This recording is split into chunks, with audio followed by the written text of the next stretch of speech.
Hello दोस्तों, आप सभी का स्वागत है मेरे YouTube channel C G R study IQ में। मैं हूं प्रकाश बिंद्रा और देख रहे हैं आप सभी मेरा YouTube channel C G R study IQ. जो दोस्त नए हैं मेरे चैनल पे, चैनल को ज़रूर सब्सक्राइब कर लें, जिससे मेरे आने वाले वीडियो का नोटिफिकेशन उन तक पहुंचता रहे। बेल आइकन का बटन बटन दबाना बिल्कुल भी ना भूलिएगा। ठीक है। आज की इस वीडियो में बात करने वाला हूँ लेक्चर 4 या लेखपाल सीरीज का लेक्चर 4 है, ग्रामीण विकास एवं परिवेश से लेकर। ठीक है, मैं पूरा का पूरा सिलेबस कंप्लीट कराने कराऊंगा। आज के टॉपिक में बात करूंगा पशुपालन पे। ठीक है, आज के टॉपिक में बात करूंगा पशुपालन, पशुधन का विकास कैसे हुआ, पहली पशु गणना कब हुई, 2018-19 की पशु गणना कब के अनुसार क्या क्या आंकड़े हैं। ठीक है, कितने वर्षों पे पशु गणना होती है, कौन कौन से पशुपालन किए जाते हैं और उनके आंकड़े किस तरीके से हैं। इसके पहले मैं इस सीरीज में, लेखपाल के सीरीज में मैं वीडियो ला चुका हूँ 3। पहले वीडियो में, पहले लेक्चर में मैंने बात की है ग्राम, ग्राम सभा, ग्राम विकास ग्राम समाज और राजस्व परिषद। पहले लेक्चर में बात किया है। दूसरे लेक्चर में स्थानीय स्वशासन, पंचायती राज व्यवस्था एवं पंचवर्षीय योजना पे मैंने बात किया है। और तीसरे लेक्चर में मैं कृषि पे बात की है। ठीक है, कृषि को कितने वर्गीकरण में वर्गीकृत किया गया है, किसी वर्गीकरण के अंतर्गत कौन कौन सी फसलें आती हैं, तमाम चीज़ों पे मैंने बात की है। ठीक है, प्लेलिस्ट में जाइए, ग्रामीण परिवेश के नाम से प्लेलिस्ट है, उसके अंदर आपके ये वीडियो के सीरीज लगे हुए हैं। उन वीडियो को आप देख लीजिएगा। इस वीडियो को देखने के बाद उस वीडियो को भी आप देख लीजिएगा, काफ़ी मदद मिल जाएगी आपको लेखपाल के लिए। ठीक है, और मैं आपको उम्मीद दिला रहा हूँ कि मैं पूरा का लेखपाल का जो सीरीज है, पूरा का पूरा कोर्स कंप्लीट कराऊंगा। हिंदी, जीके, जीएस और आपका ये ग्रामीण परिवेश। तो आपको बेफिक्र होकर मेरे साथ जुड़े रहने की ज़रूरत है। बाकी तो मैं पूरा कराने ही वाला हूँ। आज की इस वीडियो में मैं किस पे, पशुपालन को लेके आया हूँ। तो चलिए सीधे पशुपालन पे हम बात करते हैं।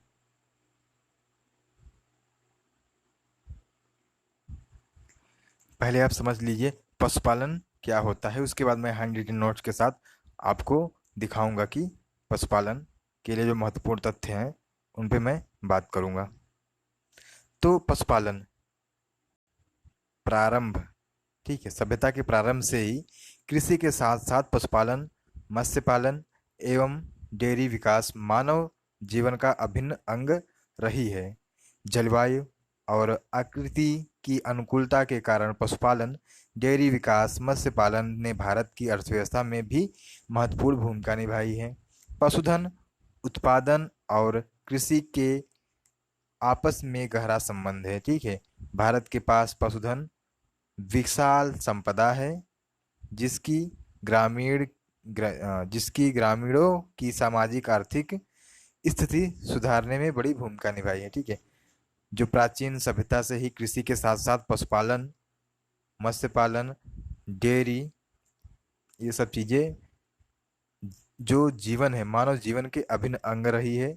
जलवायु जलवायु और स्थलाकृति के अनुकूलता के कारण पशुपालन, डेयरी विकास, मत्स्य पालन भारत की अर्थव्यवस्था में बहुत महत्वपूर्ण भूमिका निभाई है। पशुधन उत्पादन, कृषि का आपस से गहरा संबंध रहा है। पशुधन और कृषि का आपस में गहरा संबंध रहा है। ठीक है, पशुधन का मतलब है जितने भी पशु पशुएं हैं उन सबको लिया जाता है। ये नहीं कि गाय भैंस, ठीक है, गाय भैंस बकरी भेड़ तमाम जीव जंतुओं को पशुधन के रूप में शामिल किया जाता है। भारत के पास पशुधन विशाल संपदा रही है। ठीक है, तो मैं इस पे बात करने वाला हूँ। मैं आगे और किस पे बात करूंगा आपको मैं आगे 20वीं पशुगण योजना क्या है। ठीक है, इसमें मैं बात करने वाला हूँ, उसके बारे में बात करने वाला हूँ। ठीक है, उसके बाद बात करने वाला हूँ मैं गाय पालन पे। ठीक है, गाय पालन से जितनी भी कितनी प्रजातियां हैं, कहाँ कहाँ पाई जाती है, कौन सी प्रजाति, ठीक है, सबसे अच्छी है, कौन सी प्रजाति से क्वेश्चन बने हुए हैं, सब पे मैं बात करने वाला हूँ। आगे मैं बात करूँगा भेड़ पालन पे। किस पे? भेड़ पालन। उसके बाद बकरी पालन। ठीक है,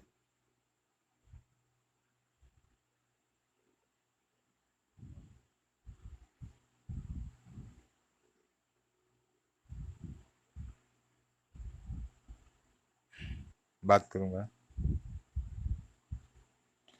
हम्म, बात करूंगा मैं। छल्ले को गिनकर देखकर पशुओं की उम्र ज्ञात करना, दांतों को देखकर पशुओं की उम्र ज्ञात करना। गर्भ सारणी पे बात करूंगा। कौन से जंतु का गर्भ सारणी, उनका जो बच्चा जो उत्पादित करते हैं उसका समय, टाइम पीरियड क्या है, इस पे बात करूंगा। ठीक। पशुओं में होने वाले विभिन्न प्रकार के रोगों की बात करूंगा। कौन से रोग होते हैं, किसके कारण होते हैं, वायरस, बैक्टीरिया, जीवाणु, विषाणु से, और प्रभावित होने वाले पशुओं पे बात करूंगा। लास्ट में मैं बात करूंगा परीक्षा उपयोगी तथ्यों पे। जो परीक्षा उपयोगी तथ्य है, जहाँ से क्वेश्चन बने हैं, बनने की संभावना है, मैं इस पे बात करूँगी। यहाँ से एक दो क्वेश्चन जरूर आपको लेखपाल के वैकेंसी में ठीक है, परीक्षा में आपको क्वेश्चन देखने के मिल सकते हैं। ठीक है, अब चलते हैं हैंड रिटन नोट्स पे। अगर बात की जाए, पूछा जाए कि पहली पशुधन, ठीक है, गणना योजना गणना कब की गई थी, तो पहली पशुधन गणना दो 1919 और 20 में की गई थी। ठीक, 1919 से 20 में किया गया था। ठीक है। और पशुधन गणना योजना, सॉरी, पशुधन गणना 2017-18 के अनुसार, यह कौन सी गणना योजना है, 20वीं पशुधन गणना है। ठीक है। इस गणना के अनुसार पशुधन आबादी ठीक कितनी है, 535.78 मिलियन है। ठीक है।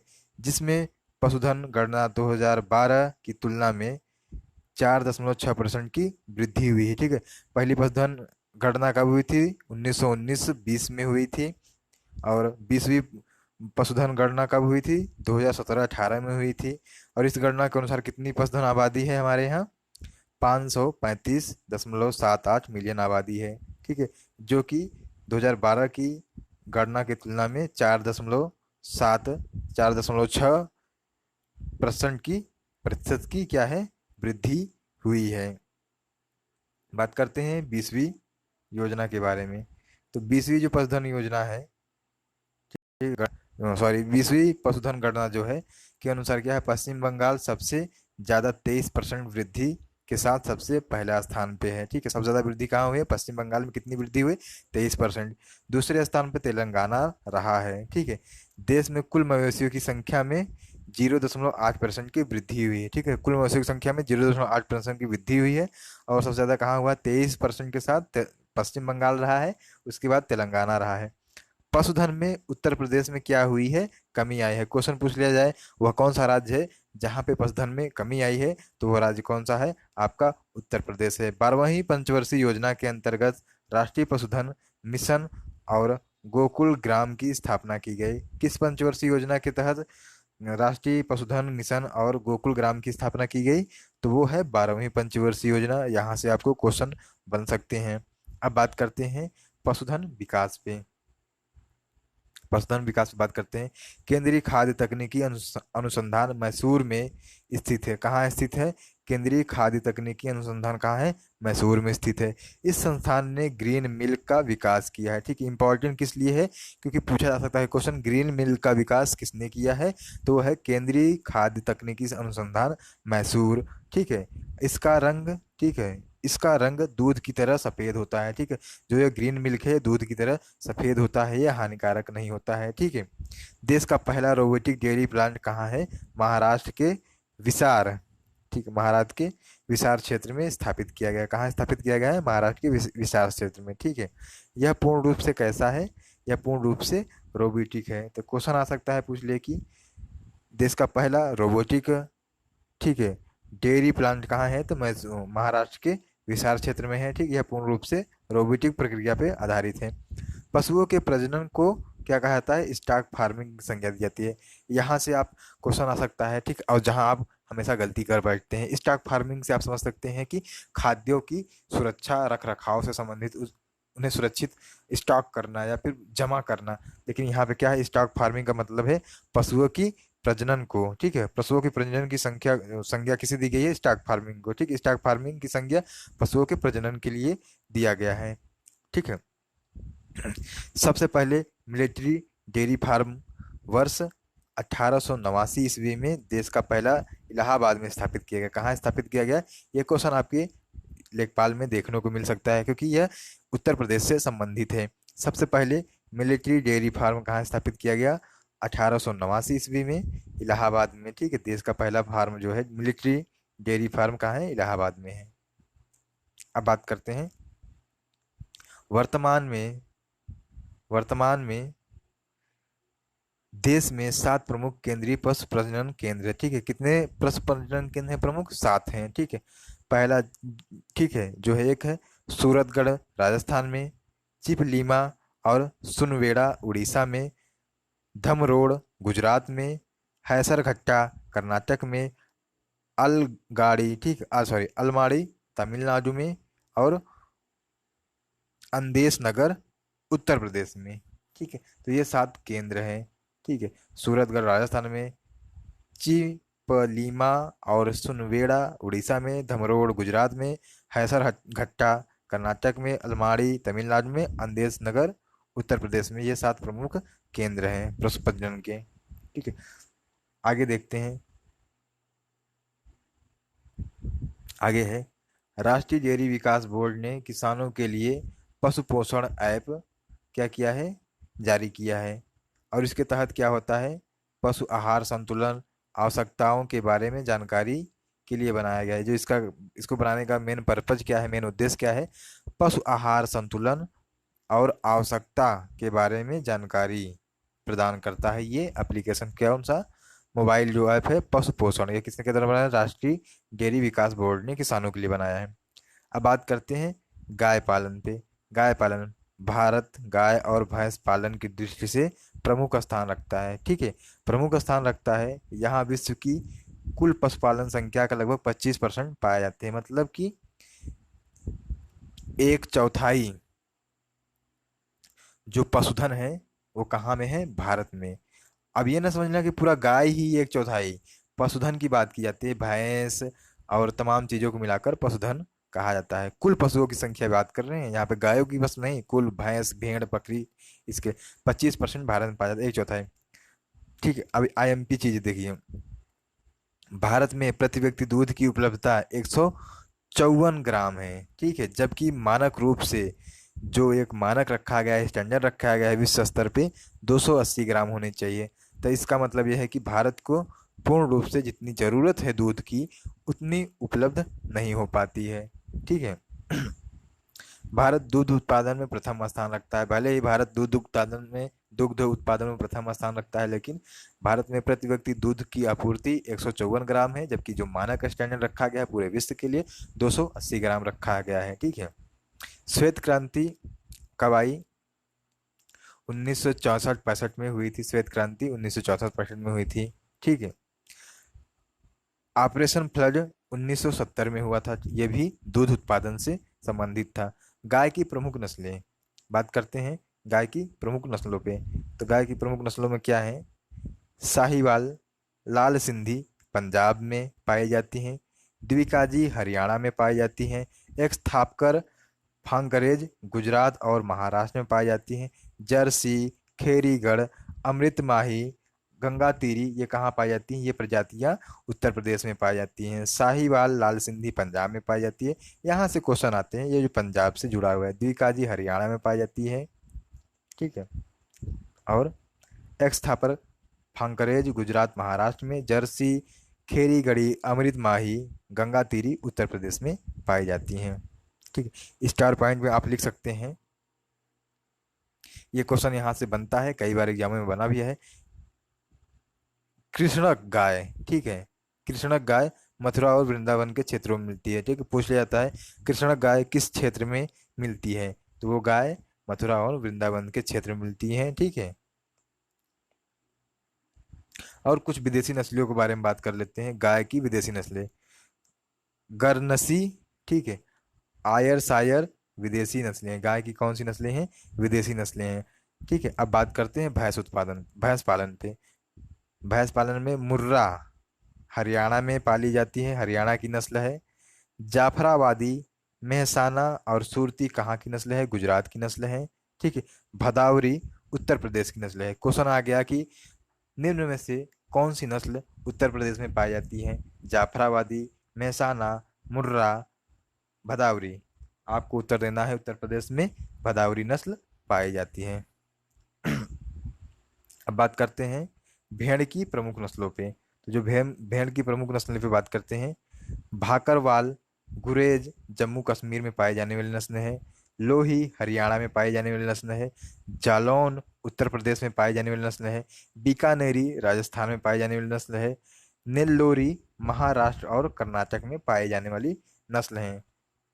ठीक है। अब बात करें सबसे सर्वाधिक दूध देने वाली भेड़ कौन सी है, तो सर्वाधिक दूध देने वाली भेड़ों में, ठीक है, जो उत्तर है उसका होगा लोही नस्ल। ठीक है, जो लोही नस्ल की भेड़ है वो सर्वाधिक दूध देती है। भारत में सर्वाधिक भेड़ कहाँ पाई जाती हैं, तो उत्तर में आपको क्या रहेगा, राजस्थान में। क्वेश्चन आ गया कि भारत में सर्वाधिक भेड़ कहाँ पाई जाती है, तो आपको उत्तर देना है राजस्थान में। आईएमपी है आपके लिए, यूपी लेखपाल के लिए, प्रीवियस ईयर क्वेश्चन है। ठीक है, यहाँ से आए हुए। भेड़ की सर्वाधिक ऊन उत्पादन करने वाली नस्ल कौन सी है, तो ये है मैरिनो। मैरिनो जो है स्पेन की एक विदेशी नस्ल है जो है सर्वाधिक क्या बोलते हैं ऊन उत्पादन करती है। यह प्रीवियस ईयर क्वेश्चन है, स्टार मार्क इसको लगा लेना। अब बात करते हैं बकरी की नस्लों पे। ठीक है, जो बकरी की नस्लें हैं, बकरी को क्या कहा जाता है, गरीबों की गाय बोला जाता है। बकरी को क्या बोला जाता है, गरीबों की गाय। जमुना पारी उत्तर प्रदेश की नस्ल है, बीतल पंजाब की, वरवरी उत्तर प्रदेश में पाई जाती है। जमुना पारी और वरवरी उत्तर प्रदेश की नस्ल है। पश्मीना और अंगोरा कश्मीर की नस्ल है। ठीक है, और आईएमपी क्या है इससे, कि यह व्यवसायिक ऊन देती है। ठीक है, इससे क्या है, व्यवसायिक ऊन प्राप्त कर लेते हैं। किससे, पश्मीना और अंगोरा। ठीक है, इनकी आकृति, इनका बनावट, इनका वातावरण ऐसा रहता है कि इनसे ऊन प्राप्त किया जाता है। वो भी कैसे, व्यवसायिक प्रकार के ऊन इनसे प्राप्त किए जाते हैं। तो स्टार मार्क में आप लिख लीजिएगा कि व्यवसायिक बकरी भारत के किस राज्य के क्षेत्र में पाई जाती है, तो वो क्षेत्र कौन सा है, जम्मू कश्मीर में भारत में व्यवसायिक बकरी पाई जाती है। ठीक, आईएमपी प्रीवियस ईयर क्वेश्चन है मत्स्य पालन से संबंधित। ठीक है, वर्तमान समय में भारत मत्स्य पालन और मछली उत्पादन के क्षेत्र में दुनिया में चीन के बाद दूसरे स्थान पे है। ठीक है, चीन के बाद भारत का स्थान आता है मछली पालन में। और ये प्रीवियस ईयर क्वेश्चन है, ऐसे पूछा गया है कि भारत का मत्स्य उत्पादन में कौन सा स्थान है, तो कौन सा स्थान है, दूसरा स्थान है। ठीक है, यह एक नवीन उभरता हुआ क्षेत्र है। ठीक है, जो मत्स्य पालन है वो एक नवीन उभरता हुआ क्षेत्र है। प्राथमिक तौर पर इससे 14.50 मिलियन लोग जुड़े हुए हैं। ठीक है, 1 मिलियन में 10 लाख होता है, 10 मिलियन में 1 करोड़ होता है। तो इसका मतलब समझते हैं, 1 करोड़ 45 लाख लोग इस क्षेत्र से जुड़े हुए हैं। ठीक, आगे बात करते हैं। भारत में सबसे स्वादिष्ट मछली रोहू मछली मानी जाती है। कौन मछली मानी जाती है सबसे स्वादिष्ट, वो है रोहू मछली, जो कि भारत में सर्वाधिक स्वादिष्ट मछली के रूप में जाना जाता है इसको। विश्व का विश्व में झींगा मछली उत्पादन सर्वाधिक राष्ट्र कौन करता है, विश्व में सर्वाधिक झींगा मछली का उत्पादन कौन करता है, तो वो राष्ट्र कौन सा है, भारत है। ठीक है, यहाँ से भी क्वेश्चन बन सकते हैं। झींगा उत्पादन क्रांति कौन सी क्रांति से संबंधित है, उसका क्या नाम है। या फिर क्वेश्चन आ सकता है झींगा उत्पादन, ठीक है, सर्वाधिक सबसे ज्यादा किस में हुआ है, कौन करता है, कौन सा राज्य देश, तो वो है भारत। भारत से निर्यात की जाने वाली मछली, तो भारत से निर्यात की जाने वाली मछली कौन सी है, झींगा मछली है। बिल्कुल आप सही जा रहे हैं, क्योंकि अगर जब इसका उत्पादन ज़्यादा हो रहा है तो इसका निर्यात भी भारत में सबसे ज़्यादा करेगा भारत। ठीक है, झींगा मछली का।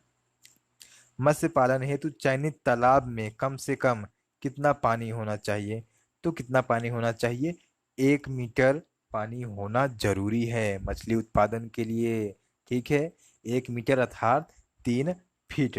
मैं आपके लिए लेक्चर लाऊंगा भूमि पैमाइश से संबंधित जितने भी पैमाइश है, जो नापने के यंत्र हैं, उस पे मैं भी वीडियो लाऊंगा। ठीक है, मत्स्य उत्पादन में पश्चिम बंगाल सबसे बड़ा राज्य है। ठीक है, कुल कुल के मामले कुल मत्स्य उत्पादन, देखो मत्स्य उत्पादन 2 प्रकार के हैं, प्रादेशिक और सॉरी समुद्री मछली उत्पादन और अंतर्देशीय मछली उत्पादन। ठीक है, तो कुल अंतर्देशीय और समुद्री दोनों मिलाकर पहला स्थान किसका आता है? पश्चिम बंगाल का। अगर बात करें सिर्फ अंतर्देशीय मत्स्य मछली उत्पादन में सबसे बड़ा राज्य कौन सा है, ठीक है, तो वो होगा आंध्र प्रदेश। ठीक है, 34.50, ठीक, लाख टन। तो अंतर्देशीय और कुल उत्पादन और समुद्री मछली उत्पादन, ये तीनों चीजें अलग अलग चीजें हैं और तीनों में अलग अलग राज्यों का दबदबा है। कुल उत्पादन में कुल मत्स्य उत्पादन में पश्चिम बंगाल पहले स्थान पर है। अंतर्देशीय मछली उत्पादन में आपका आंध्र प्रदेश है। समुद्री मछली उत्पादन में किसका स्थान है? तो गुजरात का है। सर्वाधिक समुद्री मछली उत्पादन कौन करता है? गुजरात करता है, 7.01 लाख टन। ठीक है, तो आपको इस तरीके से पढ़ना है, तैयार करना है, समझना है। आप समझ गए होंगे अंतर्देशीय कुल मत्स्य उत्पादन और समुद्री मछली उत्पादन। ठीक है, अंतर्देशीय मतलब राज्य के अंदर ही उत्पादन करना तालाबों से, समुद्री मतलब समुद्र में जाकर उत्पादन करना, और दोनों का मिलाकर, तालाब और समुद्र में दोनों का मिलाकर, ठीक है, तो पश्चिम बंगाल सबसे आगे है। पशुओं की उम्र ज्ञात करना। पशुओं की उम्र ज्ञात करने की दो विधियां हैं। कितनी विधियां हैं? दो विधियां। एक है सींग के छल्ले देखकर, दूसरा है दांतों को गिनकर। ठीक है, पहला, ठीक है, जो छल्ले को गिनकर करते हैं, पहला जो छल्ला है वो 2 वर्ष की उम्र में उसके प्रत्येक वर्ष पर, ठीक, उसके बाद प्रत्येक वर्ष एक एक छल्ला डाला जाता है। ठीक है, जो सींगों के जो जानवरों हैं, जानवरों को सींगों में पहला छल्ला 2 वर्ष पे डालते हैं, उसके बाद प्रत्येक एक एक वर्ष पे एक एक छल्ला उसके सींगों में डालते हैं, जिससे कि उनके उम्र की जानकारी रखी जा सके, बताया जा सके कि यह पशु कितने साल का इस समय हो चुका है। दूसरा क्या है? दांतों को देखकर, यह साइंटिफिक तरीका है। ठीक है, पशुओं के ऊपरी जबड़े में दांतें नहीं होते, पहले चीज तो आप जान लीजिए, पशुओं के ऊपरी जबड़ों में दांत नहीं होते। यहाँ से क्वेश्चन आपको बनने को आ सकता है, दिख सकता है। जबकि निचले जबड़े में दांतों को कृतंक दांत कहते हैं। जो नीचे जबड़े के दांत होते हैं उनको क्या बोलते हैं? कृतंक दांत बोलते हैं। और पशुओं के कुल 4 जोड़े दांत होते हैं। कितने जोड़े दांत होते हैं? तो 4 जोड़े दांत होते हैं। ठीक है, एक एक सप्ताह के अंदर निकलते हैं। ये जो दांत होते हैं एक एक सप्ताह के अंदर निकलते हैं। ये अस्थायी कृतंक दांत होते हैं। ठीक है, ठीक, कौन से दांत होते हैं जो एक एक सप्ताह के अंदर निकलते हो? अस्थायी कृतंक दांत होते हैं जो टूट जाते हैं। और स्थायी कृतंक दांतों की बात करते हैं तो केंद्रीय कृतंक दांत जो 2 वर्ष की अवस्था में निकलता है। मध्यवर्ती कृतंक दांत जो 3 वर्ष की अवस्था में निकलता है। पार्श्वीय कृतंक दांत जो है 4 वर्ष की अवस्था में निकलता है। कौन कृतंक दांत? वो है 6 वर्ष की अवस्था में निकलता है। ठीक, अब बात करते हैं गर्भ सारणी कि कौन सी पशु कितने समय में गर्भ को धारण करती हैं और बच्चे देती हैं। तो नस्लों और गर्भावधि। गाय की जो गर्भावधि है 280 से 285। ठीक, ये जो मैं बात की ये साइंटिफिक है। ठीक है, ये लिखा गया है। ठीक है, ये हर जगह मिल जाएगा आपको 280, लेकिन 2-4 दिन का अलग फर्क देकर एग्जामों में पूछा जाता है। ठीक है, 280 285 नियर अबाउट यही वैल्यू रहेगी, मतलब 10 आगे 10 पीछे करके इस तरीके से क्वेश्चन में पूछते हैं। ठीक है, अब बात करते हैं भैंस की। भैंस की जो गर्भावधि है 310 दिन से 320 दिन की है। भेड़ की गर्भावधि 150 दिन से 160 दिन। बकरी की गर्भावधि 151 दिन से 160 दिन। और सुअर की गर्भावधि 114 दिन से 125 दिन की होती है। ठीक है, पशुओं में पाए जाने वाले प्रमुख रोग की बात करते हैं। तो पशुओं में पाए जाने प्रमुख रोगों में बात करें, रोग और कारक और प्रभावित पशु। ठीक है, खुरपका एवं मुंहपका रोग। ठीक है, यह किससे होता है? वायरस से होता है। सभी पशुओं में इस प्रकार के रोग पाए जाते हैं। गला घोट आईएमपी है, एग्जाम में आया हुआ है। ठीक है, तो यहाँ से क्वेश्चन बन भी सकते हैं। गला घोटू, तो ये सॉरी, इसके पहले बात कर पोकनी रोग। ठीक है, यह वायरस से होता है। ठीक है, यह भी वायरस होता है। गाय, भैंस, भेड़ और यह सुअर में पाया जाता है। ठीक है, गला घोटू रोग यह आईएमपी है आपके लिए। जीवाणु से होता है, गाय एवं भैंसों में होता है। गिल्टी रोग जीवाणु से होता है, जिससे गले गले में सूखा हो जाता है। ठीक है, गाय, भैंस, भेड़, बकरी और घोड़ा में इस तरीके का रोग होता है, गिल्टी रोग। लंगड़ा बुखार यह यहाँ पे है, यहाँ से भी क्वेश्चन बन सकते हैं, आ सकते हैं, आया हुआ है, क्वेश्चन आए हुए हैं। जीवाणु से है, गाय और भैंस ठीक है, प्रभावित होते हैं, गाय और भैंस में पाया जाता है। थनैला रोग, थनैला स्तन में होने वाला रोग, ठीक है, ये भी एक जीवाणु से जनित रोग है। सभी पालतू जीवों का थन को प्रभावित करता है। किसको प्रभावित करता है? ये थन को प्रभावित करता है, ठीक है। अमोनिया रोग, ठीक है, जीवाणुओं से होता है। गाय, भैंस, बकरी और भेड़ों में इस प्रकार के रोग पाए जाते हैं। अब बात करते हैं चेचक रोग। चेचक जो है वह वायरस से होने वाला रोग है। गाय, भैंस, बकरी, भेड़ में होता है। मिल्क फीचर, ठीक है, यह आईएमपी क्वेश्चन है, यह भी आया हुआ प्रीवियस ईयर में क्वेश्चन है। कैल्शियम की कमी से होता है गायों में। किस में होता है? गायों में होता है कैल्शियम की कमी से। जान रोग जीवाणुओं से होता है। गाय, भैंस, बकरी, सुअर, भेड़ आदि में होता है। सेप्रोलेग्रिया, ठीक है, सेप्रोलेग्रिया रोग जो है कवक से होता है, मछलियों में पाया जाता है। गिल टाल, ठीक है, ये भी इंपॉर्टेंट क्वेश्चन है, ठीक है, कवक से होता है और मछलियों में पाया जाता है। पंख एवं पूंछ सड़न रोग, यह जीवाणुओं से होता है और किसमें होता है? मछलियों में होता है। पंख, ये आईएमपी हो सकता है आपके लिए, क्वेश्चन यहाँ से बन सके, ठीक है। पंख एवं पूंछ सड़न रोग। संक्रमण गर्भपात, ठीक है, संक्रमण गर्भपात की बात करें तो जीवाणुओं से होता है। गाय, भैंस, बकरी और सुअर में होता है। किस में होता है? गाय, भैंस, बकरी, सुअर में होता है, जीवाणुओं से होता है संक्रमण रोग। अफरा रोग, ठीक है, दूषित आहार जुगाली करने वाले पशुओं में, ठीक है, दूषित आहार लेने में जो कि जुगाली करने वाले पशुओं में होता है, ठीक है। तो आज की इस वीडियो में इतना ही। उम्मीद करता हूँ कि जितनी टॉपिक मैंने बताया है आपको समझ में आया होगा। जो मुझे लगा इम्पोर्टेंट है, जो प्रीवियस ईयर क्वेश्चन में आया है क्वेश्चन है, मैंने उसको स्टार पॉइंट में आईएमपी करके बता दिया। और आप अच्छे से इसी तरीके से जैसे मैंने नोट बनाया है उस तरीके से नोट बना लीजिए। कोई क्वेश्चन इसके बाहर से नहीं आएगा, मेरा विश्वास करिए। अगर पशुपालन से क्वेश्चन आता है तो इसके बाहर क्वेश्चन नहीं जाने वाला है, ठीक है। कृषि से क्वेश्चन आता है तो इसके पहले मैंने बता दिया है, उसके बाहर नहीं जाएगा। पंचायती राज, स्थानीय स्वशासन से क्वेश्चन आता है तो उसके बाहर नहीं जाएगा, जितना मैंने बता दिया है आपको, ठीक है। राजस्व परिषद से क्वेश्चन बनता है, जो मैंने लेक्चर फर्स्ट में बताया है, उससे बाहर नहीं जाने वाला है, ठीक है। तो उम्मीद करता हूँ कि वीडियो पसंद आया होगा, अपने दोस्तों तक शेयर करिएगा। और आप सभी को एक बार फिर से मेरे तरफ से तहे दिल से शुक्रिया। अगर आपने पूरा वीडियो देखा है तो दोस्तों तक शेयर करिए। मेरे चैनल को नहीं सब्सक्राइब किया है तो चैनल को जरूर सब्सक्राइब कीजिए। धन्यवाद। जय हिंद, जय भारत।